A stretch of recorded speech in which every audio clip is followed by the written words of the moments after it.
জুলাই গণ অভ্যুত্থানের প্রথম বর্ষপূর্তিতে রাষ্ট্রীয় গুরুত্বপূর্ণ কর্মসূচিতে অংশ না নিয়ে কক্সবাজার সফর করায় কেন্দ্রীয় ৫ নেতাকে কারণ দর্শানোর নোটিশ দিয়েছে জাতীয় নাগরিক পার্টি এনসিপি। নোটিশে বলা হয়, সফর সম্পর্কে রাজনৈতিক পর্ষদকে পূর্বে কোনো তথ্য বা ব্যাখ্যা প্রদান করা হয়নি।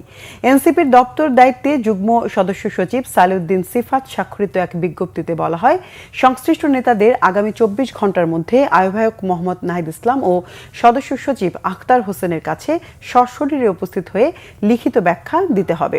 শোকজ হওয়া ৫ শীর্ষ নেতা হলেন এনসিপির মুখ্য সংগঠক দক্ষিণাঞ্চল হাসনাত আবদুল্লাহ, মুখ্য সংগঠক উত্তরাঞ্চল সার্জিস আলম, মুখ্য সমন্বয়ক নাসির উদ্দিন পাটোয়ারি, জ্যেষ্ঠ যুগ্ম সদস্য সচিব ডাক্তার তাসলিম জারা ও যুগ্ম আহ্বায়ক খালেদ সাইফুল্লাহ।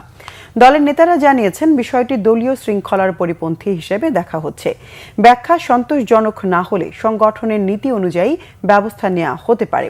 মঙ্গলবার জুলাই গণ অভ্যুত্থানের প্রথম বর্ষপূর্তি ও রাষ্ট্রীয় গুরুত্বপূর্ণ দিবসে দলের ৫ জন কেন্দ্রীয় নেতা ব্যক্তিগত সফরে কক্সবাজার যান।